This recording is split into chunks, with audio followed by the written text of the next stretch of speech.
Neo skin ఇక్కడ అన్ని రకాల స్కిన్, హెయిర్ మరియు లేజర్ ట్రీట్మెంట్ లభిస్తాయి. మీ అపాయింట్మెంట్ కోసం వెంటనే కాల్ చేయండి. గత కొన్ని రోజులతో పోలిస్తే బంగారం ధరలు అలాగే వెండి ధరలు ఒక్కసారిగా కుప్పకూలిపోయాయి. గత 10 ఏళ్లలో ఇంత తగ్గుదల ఎప్పుడూ లేదు అని మార్కెట్ వర్గాలు చెప్తున్నాయి. ఇందులో నిజమెంత? అసలు ఇంకా చాలా తగ్గుతుంది అని చెబుతున్నారు. అందులో నిజమెంత? ఇవన్నీ ప్రముఖ మార్కెట్ అనలిస్ట్ ప్రశాంత్ గారిని అడిగి తెలుసుకుందాం. ప్రశాంత్ గారు నమస్తే అండి. నమస్తే నిర్మమ గారు. ఏంటండి గోల్డ్ అలాగే సిల్వర్ ఇంత దారుణంగా పతనం అవటం అనేది ఈ మధ్యకాలంలో చూడలేదు అని చెప్పి అందరూ అంటా ఉన్నారు. ఇది అసలు ఏంటి దగ్గర దగ్గర 1 lakh వచ్చేస్తుంది గోల్డ్ అయితే, తర్వాత వెండి 150 వరకు వచ్చేస్తుందని చెప్తున్నారు. కరెక్టేనా? అట్లా జరిగే అవకాశం ఉందా, లేకపోతే ఇది కేవలం కొద్ది రోజులు మాత్రమే ఇలా ఉండే అవకాశం ఉందా? డెఫినెట్ గా అండి, ఎందుకంటే ఇది మార్కెట్ రూల్ బుక్ కాదనే జరుగుతున్న ఈ ర్యాలీ గురించి అర్థం చేసుకోవడం చాలా చాలా ఇంపార్టెంట్. ఎందుకంటే ట్రెడిషనల్ గా ఎప్పుడైనా సరే యుద్ధాలు వచ్చినా కూడా, అనిశ్చితి వచ్చినా కూడా బంగారు ధర పెరుగుతుంది. ఇది బిజినెస్ బుక్ లో ఒక గోల్డెన్ రూల్. సో అందరూ కూడా తెలుసుకున్నదే. కాకపోతే మీరు అన్నట్టు గత 40 సంవత్సరాలు అంటే 1983లో ఒకసారి ఒక వారంలో 10 to 20% గోల్డ్ పడిన సందర్భం ఉంది. ఆ తర్వాత 40 ఏళ్ల చరిత్రలో ఒక వారంలోనే దాదాపుగా 10 నుంచి 15% పడిపోయింది గోల్డ్. ఇది మళ్ళీ ఒకసారి చూస్తున్నాం. కాబట్టి ఇది డెఫినెట్ గా క్లోజ్ గా అనలైజ్ చేయాల్సిన అంశము. మళ్ళీ ఇది 1,00,000 కిందికి వెళ్తుందా, వెండి 1,50,000 వెళ్తుందా అనేది ఎవరు కూడా స్పెక్యులేట్ చేయలేని అంశం. కాకపోతే ఎందుకు జరుగుతుంది పరిణామాలన్నీ అండర్స్టాండ్ చేసుకోవాలి. ఎందుకంటే సాధారణ పరిస్థితుల్లో యుద్ధం ఉన్నప్పుడు గోల్డ్ పెరగడం అనేది అందరికి తెలిసిన ఒక సాధారణ నియమం. కానీ అది కాదని, యుద్ధం జరుగుతుంది, ప్రపంచం మొత్తం క్రైసిస్ లో ఉంది, అనిశ్చితి వాతావరణంలో గోల్డ్ రోజు రోజుకు పడిపోతూ వస్తుంది. కాబట్టి దీని వెనక ఉన్న కారణాలన్నీ కూడా మనం నిశ్చితంగా పరిశీలించి తర్వాత అంచనా వేసే పరిస్థితి మనం డెఫినెట్ గా వద్దాము. సో ప్రముఖంగా 3 కారణాలు కనపడుతున్నాయండి నాకైతే. సో ఫస్ట్ ఇది ఒక కొత్త కారణం. అంటే ఎందుకు చెప్తున్నానంటే, గోల్డ్ గత 2 సంవత్సరాలు కూడా చాలా పెద్ద ర్యాలీ అయింది. సో కాబట్టి డెఫినెట్ గా ఈ 70-80 ఏళ్లుగా గోల్డ్ మీద ఇన్వెస్ట్ చేస్తున్న ఏదైతే రీజన్స్ ఉన్నాయో, గోల్డ్ ని ఇన్వెస్ట్ చేసే విధానం ఏదైందో ఈ లాస్ట్ 2 years గా మారిపోయింది. సో అది ప్రధాన కారణం. అదేంటంటే నేను చెప్తానండి.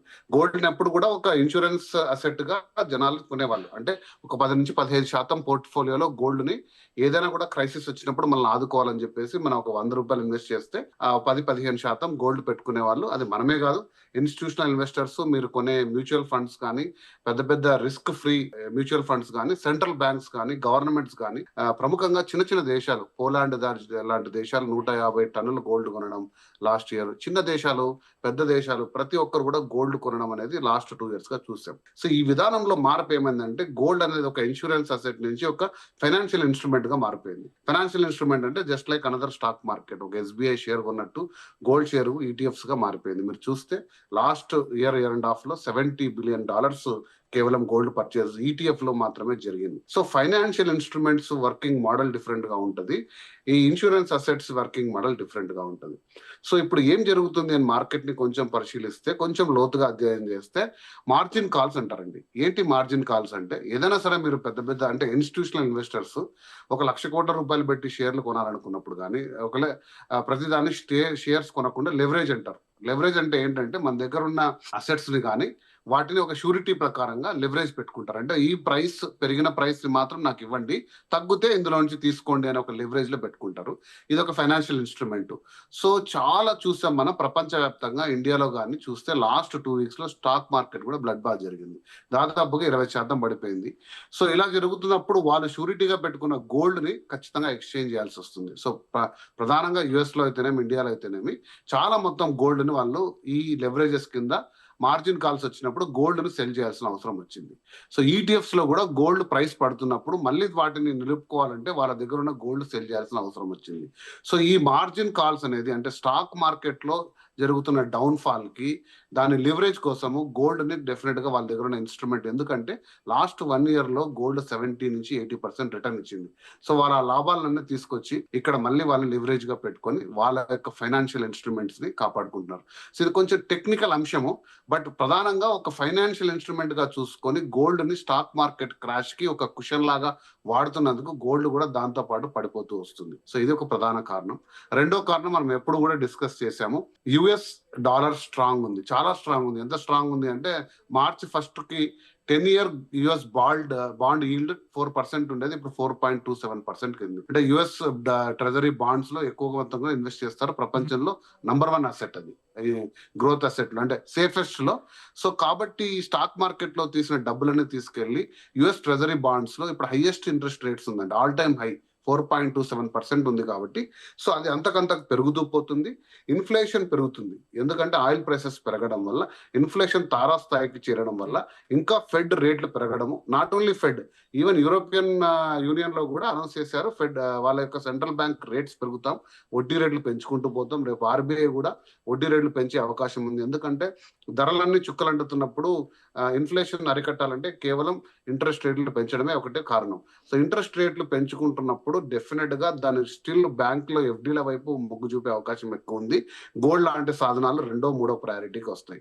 So strong dollar with interest రేట్లు, ఈ రెండు కాకుండా చాలా మటుకు డబ్బులు నెక్స్ట్ 1-2 months లో ఎనర్జీ సెక్టర్ వైపు తిరిగే అవకాశం ఉంది. అంటే ప్రపంచవ్యాప్తంగా ఎనర్జీ సెక్టర్ చాలా బలపడనుంది. $72 ఉన్న బ్యారెల్ యుద్ధం మొదలు కాకముందు ఈ రోజు $120. ప్రొడిక్షన్ ఇది 130, 40, 50. ఎందుకంటే ఎటు పోతుందో ఎవరికీ తెలియదు. ట్రంప్ తీసుకున్న నిర్ణయాలు ఎవరికీ తెలియదు. ఎందుకంటే మొదట్లో న్యూక్లియర్ యురేనియం 60% ఎన్రిచ్డ్ యురేనియం ని ఇరాన్ దగ్గర నుంచి తీసివేయాలని లక్ష్యంతో ఎంటర్ అయ్యి, తర్వాత వాళ్ళ సుప్రీం లీడర్ని అంతమొందించడం ఒక లక్ష్యంగా పెట్టుకొని, ఇప్పుడు స్ట్రైట్ ఆఫ్ హార్మోజ్ ని రీఓపెన్ చేయించాలన్న లక్ష్యంతో ముందుకు వచ్చి ఇరాన్ కి బెదిరింపులు చేయడం, మీ పవర్ సెక్టర్ ని మొత్తం కూడా మేము నాశనం చేయడం, ఇరాన్ కూడా రిటాలియేట్ చేస్తూ మొత్తం మిడిల్ ఈస్ట్ లో ఉన్న అన్ని ఎనర్జీ ప్లాంట్స్ అన్ని కూడా డిస్ట్రాయ్ చేస్తానడం. సో ఇది కూడా ఎవరికి అర్థం కాని రీతిలో ఈ వార్ ఎటు వెళ్తుంది, అంతిమ లక్ష్యం ఏంటని తెలుసుకున్న సందర్భంలో ఆయిల్ ప్రైసెస్ అనేది డెఫినెట్ గా ఇంపాక్ట్ అయినది. ఒక చర్చ అన్న సెగ్మెంట్ లో చాలా మటుకు డబ్బులు స్టాక్ మార్కెట్ లో కానీ గోల్డ్ లో కానీ తీసుకొని ఎనర్జీ సెక్టర్ వైపు తీసుకెళ్తున్న తరుణం కూడా ఉందండి. సో ఈ 3 కారణాలు డెఫినెట్ గా కొత్తగా వచ్చిన కారణాలు. ఇవి మన ట్రెడిషనల్ గా యుద్ధ వాతావరణంలో గోల్డ్ రేట్లు పెరగాలి తగ్గాలని కొన్ని కారణాలు కాకుండా కొన్ని డిఫరెంట్ కారణాల రీత్యా గోల్డ్ ఒక షార్ట్ టర్మ్ డిప్ అయితే అయిందండి. ఇది షార్ట్ టర్మ్ నేను ఎందుకు అంటున్నానంటే గత 70 ఏళ్ల చరిత్రలో గోల్డ్ తీసుకుంటే ఎంత 18% పడినా 20% పడినా మళ్ళీ కొంచెం టైం తీసుకొని కరెక్ట్ చేసుకొని లాంగ్ టర్మ్ లో రిటర్న్ ఇచ్చే సందర్భం గోల్డ్ ఎప్పుడు ఉంటుంది. కాబట్టి డెఫినెట్ గా గోల్డ్ అనేది మనకు పెరిగే సాధనమే కానీ తరిగే సాధనం అయితే కాదు. అది ఏ ప్రైస్ లో ఉంటుంది, ₹1,00,000 కిందికి వస్తుందా రాదా అనేది ఈరోజు అంచనా వేసే పరిస్థితులు అయితే లేము. నాకున్న అంచనా ప్రకారం ఏంటంటే ఒక డిమాండ్ ప్రైస్ అయితే ఉంటుంది గోల్డ్ కి 1,40,000 అని అనుకున్నాము. అంత కిందికి వస్తే డెఫినెట్ గా మళ్ళీ పర్చేస్ చేసే పరిస్థితులు ఉన్నాయి. కాబట్టి డెఫినెట్ గా గోల్డ్ అనేది అంతకంటే కిందికి తగ్గుతాదని నేను అనుకోవట్లేదు. కాకపోతే పరిస్థితులను మనం అంచనా వేసుకొని ఇప్పుడు మీ దగ్గర ఉండే పెద్ద పెద్ద ఇన్వెస్ట్మెంట్లు చేయాలంటే కొంచెం ఆగండి, నిశ్చితంగా పరిశీలించండి. తగ్గుతున్న మార్కెట్లో ఎంటర్ కావడం మంచిదే కానీ ఉన్న డబ్బులంతా పెట్టడం మంచిది కాదు. డెఫినెట్ గా దీంట్లో కూడా సిప్ విధానం తీసుకొని ఇంకా కొంచెం కరెక్షన్ ఉంటే అప్పుడు కూడా కొంచెం పర్చేస్ చేసుకొని, ఇంకా కరెక్షన్ ఉంటే తీసుకొని, స్లైట్ గా పెరుగుతుంటే కూడా తీసుకొని మల్టిపుల్ టైమ్స్ ఎంటర్ అయితే మీరు డెఫినెట్ గా కూడా దీని నుంచి లాభపడే అవకాశం ఉంది. అంటే ఇప్పుడైతే తగ్గే అవకాశం ఏం లేదండి. అంటే చాలా తగ్గిపోతుంది. ఒక పక్క పెళ్లిళ్ళ సీజన్ నడుస్తుంది కాబట్టి ఇప్పుడు బంగారం కొనేసుకుంటే ప్రాబ్లం ఉండదు, తగ్గిపోయింది కాబట్టి ఇంకా తగ్గుతుంది, 1 lakh వెళ్ళిపోతుంది, అప్పుడు కొనేసుకుందాం. ఇవన్నీ అయితే ఆలోచించొద్దని చెప్తారు, అంతేనా ప్రశాంత్ గారు? నేను ఎప్పుడు కూడా గోల్డ్ మొత్తం ఒకసారి కొనమని చెప్పానండి. నెక్స్ట్ మార్కెట్ కాబట్టి డెఫినెట్ గా మీరు సిప్ విధానంలోనే కొనండి. ఇప్పుడుండే ప్రైస్ అయితే బెటర్ ప్రైస్, ఇంకా తగ్గుతుందో లేదో అనేది మనం అంచనా వేయలేం. కానీ కాకపోతే ఇది తగ్గిన ప్రైస్ మీరు క్యాష్ చేసుకోవాలంటే కొంత మొత్తంలో మీరు ఎంటర్ కావడం మంచిదే. ఇంకా తగ్గుతుందా అని అంచనా ఎవరు చేయలేకున్నారండి, ఎందుకంటే ఫైనాన్షియల్ ఇన్స్ట్రుమెంట్ గా మారింది, ఒక స్టాక్ మార్కెట్ ప్రైస్ లాగా మారింది గోల్డ్ ఇంత ముందు లాగా ఉన్న రీజన్స్ కంటే కూడా. కానీ లాంగ్ టర్మ్ లో ప్రపంచవ్యాప్తంగా ప్రతి గవర్నమెంట్ దగ్గర ఒక సేఫెస్ట్ హ్యావెన్ గా పెట్టుకున్న గోల్డ్ డెఫినెట్ గా పడిపోయే సాధనం అయితే కాదండి. లాంగ్ టర్మ్ మీరు తీసుకుంటే, మీరు ఒక 4-year హారైజన్ లో తీసుకుంటే గోల్డ్ డెఫినెట్ గా best investment. So wait and see better. ఏదైనా ఎమర్జెన్సీ ఉండి పెళ్లిళ్ళు ఫంక్షన్స్ ఉంటే ఓకే, కానీ అదర్వైజ్ వెయిట్ అండ్ సీనే. డెఫినెట్ గా. థ్యాంక్ యూ అండి, thank you so much. Thank you.